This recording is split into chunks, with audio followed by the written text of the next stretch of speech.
नमस्कार, मैं हूं राज और आप देख रहे हैं प्योर पॉलिटिक्स। पूरा गांधी परिवार इस वक्त एक के बाद एक बड़ी समस्या का सामना कर रहा है। गांधी परिवार का जैसे बुरा दिन शुरू हो गया है। नरेंद्र मोदी कहते थे ना अच्छे दिन आएंगे, तो जब से प्रधानमंत्री मोदी की सरकार आई है ये गांधी परिवार के बुरे दिन शुरू हो गए, क्योंकि इनके जितने भी पुराने पाप थे, जैसे आरोप लगते थे, वो सब एक एक करके सामने आ रहे हैं और सबका हिसाब अब इस गांधी परिवार को देना पड़ रहा है। अब देखिए, सोनिया गांधी के लिए एक नई चुनौती खड़ी हो गई है। अब ये नई चुनौती कोई नई खड़ी हुई है ऐसा नहीं है, लेकिन ये जितने भी आरोप उनके ऊपर लगते थे ना, अब चुन चुन के उनको उनका जवाब कोर्ट में देना पड़ रहा है। देखिए, सोनिया गांधी के ऊपर एक पुराना मामला है जो लगातार उनके ऊपर आरोप लगता रहा है कि भाई भारत की नागरिक बनने से पहले ही उनका नाम वोटर लिस्ट में जुड़ गया था। क्यों? क्योंकि वो प्रधानमंत्री आवास में रहती थी। उस वक्त इंदिरा गांधी प्रधानमंत्री हुआ करती थी, अब प्रधानमंत्री की बहू थी, तो उनका नाम वोटर लिस्ट में जुड़ गया। लेकिन यह कितना बड़ा अपराध है। जो व्यक्ति, जो महिला, चाहे वो कितने भी पावरफुल परिवार से क्यों नहीं आती हो, चाहे वो प्रधानमंत्री की बहू ही क्यों ना हो, अगर वो भारत की नागरिक नहीं है तो उसका नाम वोटर लिस्ट में कैसे जुड़ सकता है? देखिए, वोटर लिस्ट की शुद्धिकरण को लेकर के कांग्रेस को जो मिर्ची लगती है ना, उसके पीछे एक वजह यह भी है कि वोटर लिस्ट में इन लोगों ने बहुत ज्यादा गंदगी फैलाई हुई है। और ये कोई नई बात नहीं है, यह शुरू से ही जो मन में आया वो कर दिया, जिसका नाम जुड़वा दिया, जहां से फायदा लगा वैसा चेंज करवा दिया। अब ये सारे जो पाप हैं उसी का हिसाब अब इन लोगों को देना पड़ रहा है, क्योंकि ये बड़ा पुराना मामला है। लेकिन अभी तक कांग्रेस की सरकार होती थी, अब कांग्रेस की सरकार है तो कोई जवाब देने की जरूरत नहीं है। अब जब से मोदी की सरकार आई है इन सबों की सुनवाई हो रही है। अब देखिए, यह मामला दिल्ली के रोज एवेन्यू कोर्ट में चल रहा है और शनिवार को कोर्ट ने सोनिया गांधी के वकील को कहा है कि भाई आप एक सप्ताह के अंदर इस बात का जवाब दीजिए कि भाई उनका नाम वोटर लिस्ट में कैसे शामिल हो गया उस वक्त जबकि वो भारत की नागरिक ही नहीं थी। अब देखिए, मामला यह है कि सोनिया गांधी का नाम, जो आरोप लग रहे हैं, जो आरोप है उनके ऊपर, सोनिया गांधी का नाम वोटर लिस्ट में शामिल होता है 1980 में, जबकि वो भारत की नागरिकता लेती हैं 1983 में। तो अब सवाल यह है कि अगर 1983 में नागरिकता लिया तो वोटर लिस्ट में उनका नाम 1980 में ही कैसे जुड़ गया? यह बड़ा गंभीर मामला है।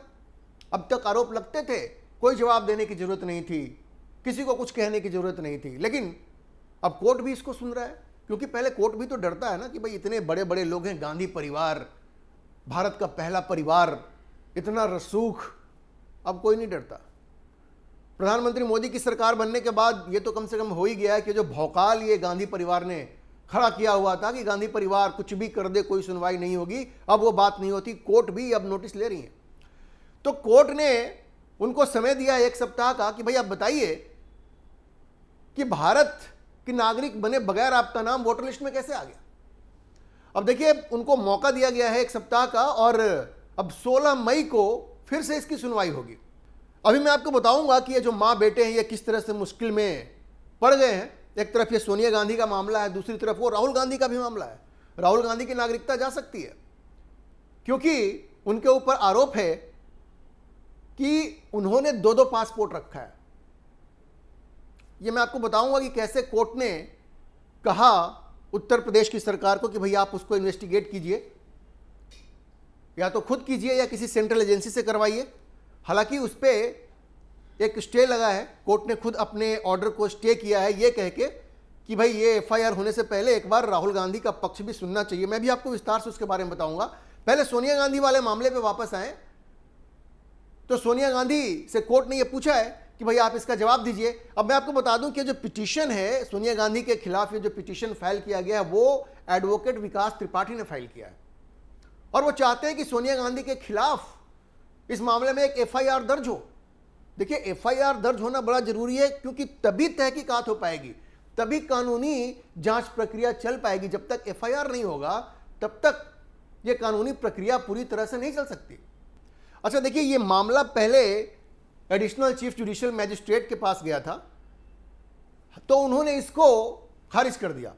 ये एफआईआर रजिस्टर करने के लिए एसीजीएम के कोर्ट में ये मामला गया था, लेकिन उन्होंने इसको खारिज कर दिया, ये कहते हुए कि भाई हम इसकी सुनवाई नहीं कर सकते। उसको चैलेंज किया गया और उसको चैलेंज करते हुए त्रिपाठी के वकील ने कहा कि भाई वहां तो पूरी सुनवाई ही नहीं हुई, प्रॉपर सुनवाई ही नहीं हुई, जो एक्शन टेकन रिपोर्ट है वो भी नहीं मांगा गया। तो कोर्ट जब तक पूरा मामला नहीं सुनेगा, और इतना गंभीर मामला है, तो कहा गया कि भाई ये इतना इलीगल ऑर्डर है, असंवैधानिक ऑर्डर है जो एसीजीएम के कोर्ट ने दिया, इसको खारिज कर दिया। तो उसके खिलाफ ये अपील हुई है, और अब जाकर के दिल्ली की राउज एवेन्यू कोर्ट ने कहा है सोनिया गांधी को कि आप अपना पक्ष रखें और बताएं कि नागरिकता हासिल किए बगैर आपका नाम वोटर लिस्ट में कैसे आ गया। अच्छा देखिए, मामला इतना आसान नहीं है। ये सिर्फ उनका नाम वोटर लिस्ट में आ गया, आरोप सिर्फ यही नहीं है। अब इसके दो तरीके हो सकते हैं, और कितनी बुरी वो फंसी है ये देखिए। वोटर लिस्ट में नाम अगर उनका आया तो या तो उन्होंने एक फॉल्स स्टेटमेंट दिया होगा, इसको आप गौर से समझिए, या तो फॉल्स स्टेटमेंट दिया और उनका नाम वोटर लिस्ट में आया, या फिर वोटर लिस्ट में नाम दर्ज करने के लिए आपको डॉक्यूमेंट देना पड़ता है। भाई आपको डॉक्यूमेंट देना पड़ता है तभी तो आपका नाम जुड़ता है। आज की तारीख में जैसे आधार कार्ड दिया जाता है, उसी वक्त से, उसी तरह से उस वक्त भी डॉक्यूमेंट्स दिए जाते होंगे।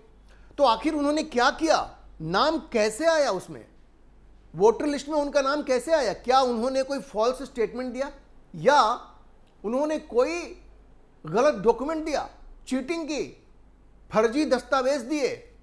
अब सोचिए कितना गंभीर मामला है। और ये पूरा जो गांधी परिवार है और कांग्रेस पार्टी जो है, ये फर्जी डॉक्यूमेंट के मामले में इस कदर फंसती जा रही है। अब देखिए, यहां भी मामला आ गया कि सोनिया गांधी ने शायद फर्जी डॉक्यूमेंट दिया होगा, शायद फर्जी स्टेटमेंट दिया होगा। पवन खेड़ा का केस आपको मालूम है, उन्होंने हिमंता बिस्वा शर्मा पे इतने बड़े बड़े आरोप लगा दिए, और आधार क्या था, फर्जी डॉक्यूमेंट। वो कह दिया कि हिमंता बिस्वा शर्मा की जो पत्नी है उनके पास 3 पासपोर्ट है और सारे फर्जी डॉक्यूमेंट। ये कह दिया कि दुबई में उनका फ्लैट है, फर्जी डॉक्यूमेंट। कह दिया कि अमेरिका में उनकी कंपनी है, फर्जी डॉक्यूमेंट। राहुल गांधी के ऊपर भी यही आरोप है। मैं आपको भी विस्तार से बताऊंगा कि कैसे उनके ऊपर आरोप है कि एक ब्रिटिश कंपनी में वो डायरेक्टर थे और उन्होंने कह दिया कि हम ब्रिटेन के नागरिक हैं। तो क्या वो ब्रिटेन के नागरिक हैं कि भारत के नागरिक हैं, वो एक अलग विषय है। तो मैं कह रहा हूं कि पूरा ये जो गांधी परिवार है, ये फर्जीवाड़े में बुरी तरह से फंसा हुआ है, और अब इनके पापों की ये जो कड़ी है, ये इतनी लंबी हो गई है कि अब सब कुछ सोनिया गांधी के सर पे भी आ गया। अब वो जवाब दें कि क्या उन्होंने फॉल्स स्टेटमेंट दिया या गलत डॉक्यूमेंट दिए। दोनों स्थिति में उनको बड़ी सजा हो सकती है। इंडियन पिनल कोड में और जो भारतीय न्याय संहिता है, दोनों को अगर हम लोग देखें तो इनको बहुत बड़ी मुश्किल आने वाली है। अब देखिए, कोर्ट ने पूछ दिया, कोर्ट ने क्या कहा, how will you bypass the issue that Sonia Gandhi became a voter prior to she became citizen of India in 1983। Court ने क्या कहा, कोर्ट ने खुद यह टिप्पणी की कि भाई आप इस मुद्दे को कैसे ओवरलुक कर सकते हैं, कैसे बाईपास कर सकते हैं कि वो सिटीजन बनती है 1983 में और उससे पहले ही उनका नाम वोटर लिस्ट में जुड़ जाता है। तो ये सारे पाप उनके सब सामने आ रहे हैं। ये घड़ा भर चुका है, गांधी परिवार के पापों का ये जो घड़ा है ना, ये भर चुका है, और ये धीरे धीरे वो सारे पाप निकल के बाहर आ रहे हैं। अब देखिए, जो वकील हैं सीनियर एडवोकेट बर्मन, उन्होंने कहा कि भाई देखिए, संभव ही नहीं है कि बिना फोर्जरी के, बिना दस्तावेजों की फर्जीवाड़े के, बिना फर्जी दस्तावेज बनाए नाम नहीं जुड़ सकता। तो ये तो बहुत बड़ा फ्रॉड का मामला है। अच्छा, इसमें इंपॉर्टेंट चीज ये है, अब खबर ये है कि जो कंप्लेनेंट हैं उन्होंने इलेक्शन कमीशन से भी एक रिपोर्ट हासिल कर ली है, और वो चाहते हैं कि उस रिपोर्ट को कोर्ट में फाइल करें और उसमें वो वोटर लिस्ट है, उसकी जैसे कहते हैं ना सर्टिफाइड कॉपी। तो विकास त्रिपाठी के जो सीनियर काउंसिल हैं वो ये कह रहे हैं कि हमें एक कॉपी इलेक्शन कमीशन से मिली है और हम उसको इस कोर्ट में दाखिल करना चाहते हैं। सोनिया, यह काट्य प्रमाण हो जाएगा। उसके बाद सोनिया गांधी को जवाब देना पड़ेगा कि उनका नाम आखिर वोटर लिस्ट में कैसे आ गया। अब मैं आपको यह चीज बता दूं कि इसमें जो गंभीर मामले हैं, इसमें सोनिया गांधी को 7 साल तक की सजा हो सकती है, 7 साल तक की सजा हो सकती है। तो ये अलग अलग जो उनके ऊपर आरोप हैं, फोर्जरी करने का, फॉल्स डॉक्यूमेंट देने का, अगर इन सबको, अब ये तो लीगल एक्सपर्ट आपको विस्तार से बता सकते हैं, लेकिन अगर सारे मामलों को देखा जाए तो 1 से लेकर के 7 साल तक की सजा सोनिया गांधी को हो सकती है। इस तरह से वो बुरी तरह से इस मामले में फंस गई हैं। ये तो बात हो गई सोनिया गांधी की। पवन खेड़ा का केस आपको मालूम ही है, सुप्रीम कोर्ट ने भी उनको एंटीसिपेटरी बेल देने से इनकार कर दिया, उनकी भी गिरफ्तारी कभी भी हो सकती है। अब राहुल गांधी को देख लीजिए, उनकी तो नागरिकता ही जा सकती है, क्योंकि उनके खिलाफ जो मामला है, उन पे जो आरोप है, अब उसकी भी जांच पड़ताल होगी, ऐसा इलाहाबाद हाईकोर्ट ने कहा। इलाहाबाद हाईकोर्ट ने शुक्रवार को उत्तर प्रदेश की सरकार को कहा कि भाई आप इस मामले में एफआईआर फाइल कीजिए राहुल गांधी के खिलाफ, कि उनकी जो ब्रिटिश नागरिकता है, जो आरोप है, इसके बारे में क्या सच्चाई है। देखिए, अभी तक इसकी कोई कानूनी जांच पड़ताल नहीं हुई है, क्योंकि कोई एफआईआर नहीं रहा है। मैं आपको बताऊंगा, ये आरोप लगते रहे हैं और संसद में भी ये आरोप लगे हैं। सुब्रमण्यम स्वामी ने प्रधानमंत्री मोदी को पत्र लिखा था, तो संसद की जो एथिक्स कमेटी थी उसने भी राहुल गांधी से जवाब मांगा था 2016 में, और उस वक्त राहुल गांधी ने कहा कि नहीं जी, हमारे पास तो कोई दूसरा पासपोर्ट नहीं है, आप है तो हमें नंबर बता दीजिए। उसके बाद 2019 में मिनिस्ट्री ऑफ होम अफेयर्स, जो अमित शाह मंत्री थे उस वक्त, उसने भी उनसे पूछा कि भाई आपके ऊपर ये आरोप है, तो राहुल गांधी ने उस वक्त भी कहा कि नहीं, हमारे पास तो पासपोर्ट बस एक ही है, भारत का पासपोर्ट है, आप दिखा दीजिए दूसरा है तो। देखिए, ये जुबानी बातें हैं। अगर एफआईआर दर्ज होगा तो इसकी पूरी जांच पड़ताल होगी, और जांच पड़ताल की तह में क्या है, आप इस बात को समझिए। यह मामला है एक ब्रिटिश कंपनी बैकऑप्स लिमिटेड को लेकर के। बैकऑप्स लिमिटेड जो है, उस कंपनी में राहुल गांधी डायरेक्टर थे। यह कंपनी बनती है कब? 2003 में। तो 2005 और 2003 में कंपनी बनती है बैकऑप्स लिमिटेड, और 2005 और 2006 की उनकी जो फाइलिंग है, जैसे हर देश में फाइलिंग होती है, उस फाइलिंग में राहुल गांधी को डायरेक्टर दिखाया गया है, और जो डॉक्यूमेंट्स दिख रहे हैं उसमें उनको डायरेक्टर बताया गया है, और उनकी नागरिकता ब्रिटिश बताई गई है। ब्रिटिश, ये डॉक्यूमेंट्स में दिख रहे हैं। अब राहुल गांधी क्या कहते हैं? इसके जवाब में राहुल गांधी कहते हैं कि ये तो जी टाइपिंग एरर है। देखिए, टाइपिंग एरर कह देना बड़ा आसान है, और वो कहते हैं कि जो सर्टिफिकेट ऑफ इनकॉर्पोरेशन है उसमें नागरिकता जो है वो भारत लिखी हुई है, तो ये एक टाइपिंग एरर है। अब आपने कह दिया ना, इसकी जांच पड़ताल होनी चाहिए, क्योंकि मामला बड़ा गंभीर है। ठीक है, आप कह रहे हैं कि हमारे पास एक ही पासपोर्ट है, दूसरा पासपोर्ट हो तो आप नंबर बताइए, लेकिन दूध का दूध और पानी का पानी तो होना चाहिए। और इसीलिए इलाहाबाद हाई कोर्ट ने कहा, और देखिए बड़ा इंटरेस्टिंग मामला है, योगी आदित्यनाथ की सरकार को कहा कि एफआईआर दर्ज कीजिए, और या तो अपनी सरकार से जांच करवा लीजिए, अपनी एजेंसी से, या किसी सेंट्रल एजेंसी से जांच करवा लीजिए। अब सेंट्रल एजेंसी का मतलब है कि सीबीआई से जांच हो सकती है, और चूंकि अगर फाइनेंशियल धोखाधड़ी का मामला हुआ तो ईडी भी पिक्चर में आ सकता है। लेकिन एक बात बता दूं, इस पे कोर्ट ने फिर से एक पुनर्विचार किया और एफआईआर दर्ज करने के अपने आदेश को रोक दिया है कुछ समय के लिए। पूरी तरह से नहीं रोका है, क्योंकि जो न्यायिक प्रक्रिया है उसका एक बड़ा महत्वपूर्ण पहलू है कि जिसके खिलाफ भी आप कोई आदेश पारित कर रहे हैं उसकी बात भी सुनी जानी चाहिए। तो कोर्ट ने कहा कि भाई हमने चलो आदेश तो दे दिया कि एफआईआर दर्ज कीजिए और इन्वेस्टिगेशन कीजिए, लेकिन हमें उससे पहले राहुल गांधी का पक्ष भी सुनना पड़ेगा।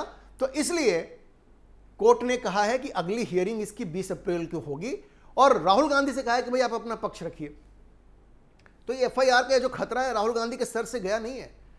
कोर्ट अभी फिर से एफआईआर दर्ज करने को कह सकती है, पहले उनका पक्ष सुन लिया जाए उसके बाद।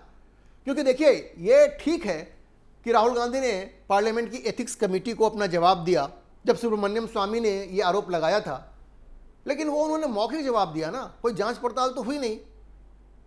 और उसमें लाल कृष्ण आडवाणी एथिक्स कमेटी के हेड थे। उसके बाद मिनिस्ट्री ऑफ होम अफेयर्स ने जो उनसे जवाब मांगा उसमें भी उन्होंने कह दिया कि नहीं, हमारे पास तो बस एक ही पासपोर्ट है। लेकिन ये जो बैकऑप्स लिमिटेड में ये जो दिख रहा है, इसका जवाब क्या है? ये तो तभी पता चलेगा जब एक इम्पार्शियल, एक निष्पक्ष इंक्वायरी होगी। इसलिए कोर्ट ने कहा कि भाई एफआईआर दर्ज कीजिए, एफआईआर दर्ज होगा तभी तो जांच होगी। और मैं आपको बता दूं कि ये कंप्लेंट वैसे एक भारतीय जनता पार्टी के कार्यकर्ता है एस विघ्नेश शिशिर, उन्होंने दर्ज कराया है। और वैसे पहले ये रायबरेली के एमपी एमएलए कोर्ट में था, उस कोर्ट ने पहले कहा कि भाई हम इसके लिए कॉम्पिटेंट नहीं है। बाद में ये लखनऊ के कोर्ट में कहा, जहां एसीजेएम कोर्ट ने इसको रिजेक्ट कर दिया, कहा कि भाई ये इसको हम आगे नहीं बढ़ा सकते। फिर उसको चैलेंज किया गया। उसको चैलेंज किया गया और अब जाकर के इलाहाबाद हाईकोर्ट की जो लखनऊ बेंच है उसने ये कहा कि भाई नहीं, एफआईआर दर्ज होनी चाहिए। हालांकि उसको अभी उसने रोक दिया है, 20 अप्रैल को उसकी फिर से सुनवाई है और उस वक्त क्लियर होगा कि एफआईआर दर्ज होगा कि नहीं होगा और जांच होगी कि नहीं होगी। लेकिन कोर्ट ने जो रुख अपनाया उससे बड़ा स्पष्ट है कि राहुल गांधी का पक्ष सुनने के बाद यह बहुत संभव है कि फिर से एफआईआर दर्ज करने का आदेश कोर्ट दे। तो आप समझिए कि पूरा गांधी परिवार फर्जीवाड़े में बुरी तरह से फंसा हुआ है। लेकिन जैसा मैंने कहा, इनके पाप का घड़ा लगभग भर गया है और ये मां बेटे दोनों बुरी तरह से फंसे हुए हैं। राहुल गांधी की तो नागरिकता जा सकती है, उनका पासपोर्ट छीन सकता है और सोनिया गांधी के ऊपर जितने गंभीर आरोप हैं उनको 7 साल तक की सजा हो सकती है। तो गांधी परिवार में पूरी तरह से मातम का माहौल है। 10 जनपद में आप देखेंगे सब लोग ये देख करके हैरान है कि भाई क्या हो रहा है। तो यही होता है, जब सत्ता होती है आपके पास तो मनमाने काम करते हो, गैर कानूनी काम करते हो, सत्ता हाथ से गई, पाप का घड़ा भरा, अब तो आपको चुकाना पड़ेगा। तो गांधी परिवार के लिए बुरा वक्त है। अभी आप देखते जाइए क्या क्या होता है। ये माँ बेटे दोनों को इन सारे फर्जीवाड़ा अगर उन्होंने किया है तो इसकी बहुत ही बड़ी कीमत उनको चुकानी पड़ेगी। अभी के लिए इतना ही। हम इस खबर पर नजर बनाए रखेंगे और आपको अपडेट करते रहेंगे। इस विषय पर आप क्या सोचते हैं अपनी राय कमेंट बॉक्स में जरूर लिखें और अगर आपको ये वीडियो पसंद आया हो तो आप इसे लाइक करें, शेयर करें और हमारे चैनल को सब्सक्राइब जरूर करें।